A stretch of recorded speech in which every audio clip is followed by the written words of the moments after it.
ETF index mutual funds నేర్చుకుని stock మార్కెట్లో రాణించాలనుకుంటున్నారా? వెంటనే ఈ నెంబర్కి కాల్ చేయండి. హాయ్ హలో నమస్తే welcome back to our channel. మరి ప్రస్తుతం మనతో పాటు ఉన్నారు business analyst and realtor oxygen founder and CEO నాంది రామేశ్వరరావు గారు. సార్ నమస్తే సార్. నమస్తే అమ్మ.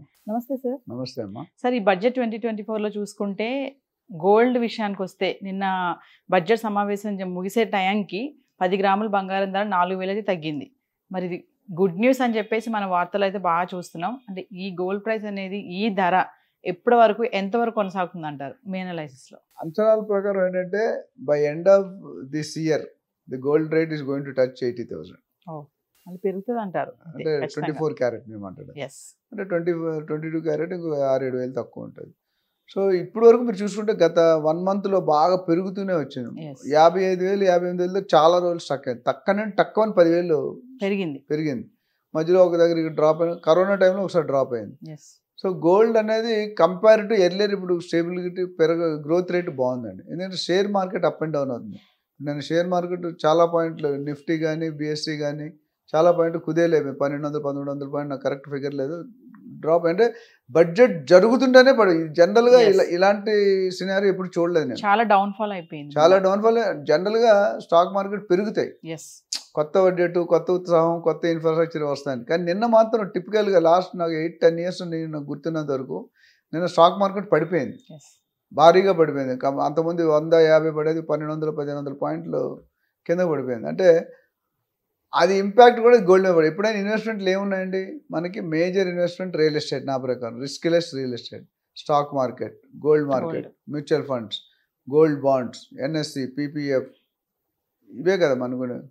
సో ఇట్లా అన్నింటిలో చూసుకుంటే ఎక్కువ జనాలు ఫోకస్ చేసేది real estate, gold and stock.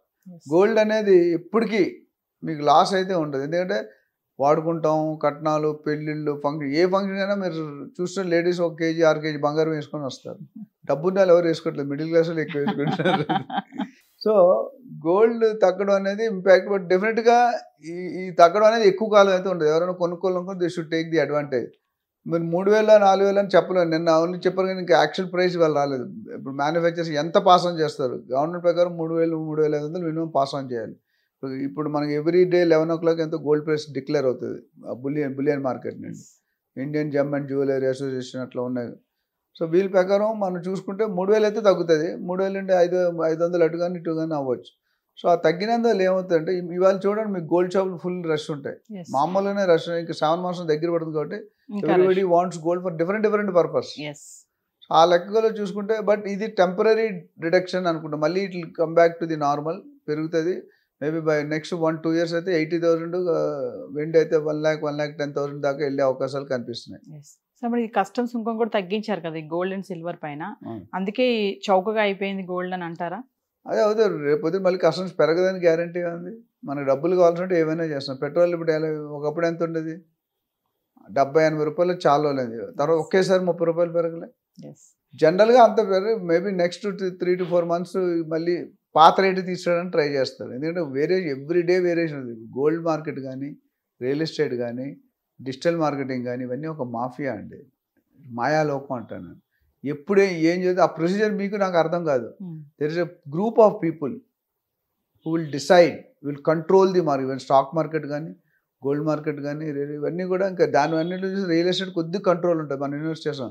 But me gold and stock అని మీ చేతిలో ఉండదండి. ఎందుకంటే అది కంట్రోలింగ్ పీపుల్ ఒక మేజర్గా 10-15 మంది ఉంటారు కంట్రీలో. వాళ్ళు 10 మంది ఏదనుకుంటే అది జరుగుతుంది. సో మనం కోర్ మేనేజ్మెంట్ అంటారు కదా, కోర్ మేనేజ్మెంట్ ఏదనుకుంటే అది జరుగుతుంది. సో 5 రూపాయలు పెరగచ్చు, 5 రూపాయలు ఒక్కోసారి 10 రూపాయలు తగ్గితే దాని భారీ తగ్గుదల అంటాడు 10 రూపాయలుగా. నిన్న 3,000-4,000 తగ్గితే కూడా ఇంకా భారీ తక్కువ అని చెప్పాలి. సో ఫ్యూచర్లో ఇప్పుడు కొంతకాలం అయితే ఒక 1,000 రూపాయలు 500 ఇటు వేరీ అవ్వచ్చు. బట్ ఫ్యూచర్లో definitely it is going to grow. So gold prices పెరగడానికి మనం మొన్నటివరకు చూసుకున్నాం, చాలా కారణాలు ఉన్నాయి. పెరుగుదలలో తగ్గింపు, హెచ్చు తగ్గులు కూడా చూసాం కదా మనము. మరి బడ్జెట్ ప్రభావం కూడా పడింది అని అంటారా తగ్గడానికి? బడ్జెట్ డెఫినెట్గా పడింది. ఎందుకంటే బడ్జెట్లో కదా డిక్లేర్ చేశారు మీకు 6%, 6.14% తగ్గించారు.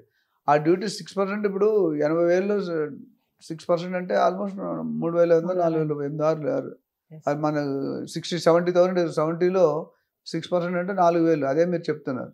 ఆ ఇంపాక్ట్ అంటే గవర్నమెంట్ హ్యాజ్ ఫోర్కాస్టెడ్ ప్లాన్, ఒక ప్లాన్ ప్రకారం పోతున్నారు. వాళ్ళు ఏమి సడన్గా షాకింగ్ ఇవ్వకుండా ఈ గోల్డ్ని ఎక్కడ తీసుకెళ్ళాలి వాళ్ళ మైండ్లో ఉంది. బై 2040 నేను ఇందాక చెప్పినట్టు 2040 2030 వరకు India should be one of the top developed country. అంటే ఇప్పుడు మనం ఏమంటే అమెరికా అంటాం, జపాన్ అంటాం, మన అక్కడ పొజిషన్ వేరుంది. ఈ పొజిషన్ స్లోగా తీసుకెళ్తున్నారు. అందులోనే ఒక భాగం ఇది ఒక స్ట్రాటజీ, ఒక టిపికల్ స్ట్రక్చర్. వాళ్ళకేం కొత్త కాదు, మనకు కొత్త ఉంది. కానీ మనం ఎప్పుడు ఉండిండో 1930లో బంగారం తులం 30 రూపాయలు ఉండేది అంట, 15 రూపాయలు 30 రూపాయలు మా నాన్నమ్మ గారు చెప్పేవారు. అదేవిధంగా 1993కి వస్తే 4500 అయింది. 2012-11లో 28,000 అయింది. నేను చెప్పే 24 క్యారెట్. తర్వాత 28,000 మొన్నటి వరకు చూసుకుంటే 10 yearsలో 50,000 అయిపోయింది. లాస్ట్ 6 monthsలో భారీగా పెరిగింది, 6 or 4 monthsలో. సో గోల్డ్ అనేది ఇట్స్ ఎసెన్షియల్ నీడ్ అయిపోయింది. ఎస్పెషల్లీ సౌత్ ఇండియాలో. ఫారిన్ కంట్రీస్లో ఎంతవరకు పడతారో తెలియదు, కానీ సౌత్ ఇండియాలో మన తమిళనాడు కానీ, ఆంధ్ర కానీ, తెలంగాణ కానీ వీటికి సూపర్ డిమాండ్ ఉంది. The demand is not going to zero అయ్యే అవకాశం లేదు. ఎందుకంటే పబ్లిక్ పెరుగుతున్నారు, పాపులేషన్ పెరుగుతున్నారు, ఆడపిల్లలు కొనేవాళ్ళు పెరుగుతున్నారు, అమ్మేవాళ్ళు కూడా పెరుగుతున్నారు. సో కొనేవాళ్ళు ఉన్నంతకాలం అమ్మేవాడికి ఎటువంటి ఇబ్బంది ఉండదు. సో ఓవరాల్గా చూసుకుంటే మీరు ఇందాక అన్నారు ఇప్పుడు తగ్గింది కాబట్టి అన్ని గోల్డ్ షాప్ రష్గా ఉంటాయని చెప్పేసి, మరి ఈ టైంలో ఈ రష్, ఈ కొనే వాళ్ళు ఎక్కువ అవడం వల్ల, డిమాండ్ ఎక్కువ అవడం వల్ల కూడా ఇమీడియట్లీ ప్రైస్ అనేది పెరిగే ఛాన్సెస్ ఎంతవరకు ఉన్నాయంటారు? అంటే కష్టం, బట్ డెఫినెట్గా గ్రాడ్యువల్ ఇంక్రీజ్ అయితే ఉంటుందండి. ఎందుకంటే నా సజెషన్ ఏంటంటే ఇన్వెస్ట్మెంట్ చేసినప్పుడు తగ్గాయని అప్పులు చేసుకొని కూడా అంత కరెక్ట్ కాదు. ఇదే స్పేర్ మనీ ఉంటే ఇన్వెస్ట్ చేయండి. ఇప్పుడు మీరు స్టాక్లో ఇన్వెస్ట్ చేసేవాళ్ళు, లేకపోతే రియల్ ఎస్టేట్లో ఇన్వెస్ట్ చేసేవాళ్ళు, లేకపోతే మ్యూచువల్ ఫండ్లో పెట్టుకునే వాళ్ళు కొంత ఆలోచించి, కొంత బాగా నేను ఆలోచించితే ఇన్వెస్ట్మెంట్ ఎప్పుడు కూడా న్యూట్రల్ ఉండాలండి. Don't keep all eggs in one basket. ఒకే బ్యాగ్లో 4 డజన్లు కొట్టి బ్యాగ్ జారితే సీత గీత తిట్టినట్టు అయిపోద్ది. ఇక్కడ నేను సజెషన్ అంటే యూ కేటగరైజ్ యువర్ ఇన్వెస్ట్మెంట్స్. అంతకుముందు కూడా మనం ఒక వీడియోలో చెప్పాము. నేనేం చేస్తాను అంటే జనరల్ సపోజ్ నేను నెలకు ఒక 10,000 సేవ్ చేస్తాను అనుకోండి. ఆ 10,000లో 4,000 5,000 గోల్డ్లో, రియల్ ఎస్టేట్లో పెడతా. ఓ 15-20% గోల్డ్లో పెడతా, ఓ 10-15% స్టాక్ మార్కెట్లో పెడతా, ఇంకో 5-10% మ్యూచువల్ ఫండ్స్ పెట్టుకుంటా. అప్పుడు ఏమవుతుందంటే ఒకటి పెరిగినా ఒకటి తగ్గినా మొత్తానికి మనం జీరో అవ్వం. ఒకే దాంట్లో పెడితే మీరు కుబేరుడు అవ్వచ్చు, లేదా దివాళీ ఎత్తవచ్చు. సో అందుకని మీరు చేసుకునేప్పుడు అదొకటి చూసుకోవాలి. సో ఇప్పుడైతే నాకు తెలిసి ఇమీడియట్గా నేను 6% గవర్నమెంట్ నుండి తగ్గింది కాబట్టి ట్రేడింగ్ కాకుండా గవర్నమెంట్ ఇచ్చిన సపోర్ట్ ఇమీడియట్గా తగ్గిపోదు, వెనుక పెరగదు. But over a period of time ఇప్పుడు మన పెట్రోల్ మీరు చూడండి, లాస్ట్ ఎగ్జాంపుల్ చెప్పి క్లోజ్ చేద్దాం. పెట్రోల్ గవర్నమెంట్ 5 రూపాయలు పెంచాలనుకుంటారు పర్ లీటర్, కానీ మార్కెట్లో ఏం చెప్తారంటే 10 రూపాయలు పెంచుతున్నాం అని చెప్తారు. ఎందుకు తెలుసా? అపోజిషన్ ఛాన్స్ ఇవ్వాలి కదా. మరి వాళ్ళు చేసే డ్యూటీ ఏంటి? జగన్మోహన్ గారు ఏం చేస్తున్నారు ఢిల్లీలో, నాకు అపోజిషన్ హోదా ఇవ్వండి, నాకు లేదని ప్రతిపక్ష నాయకుడు అని, ఎందుకంటే సీట్లు రాలేదు కాబట్టి. అదేవిధంగా ఇప్పుడు వీళ్ళు ఏం చేసి 10 రూపాయలు పెంచని రూమర్ ఇస్తారు, పెంచరు. We are likely to increase. Rumour పెడితే ఈ పక్కన అపోజిషన్ అందరూ అట్లా పెంచుతారు, nothing you do 4 rupees, okay పక్కన మీరు చెప్పిన మాట 4 రూపీస్ చేస్తాను.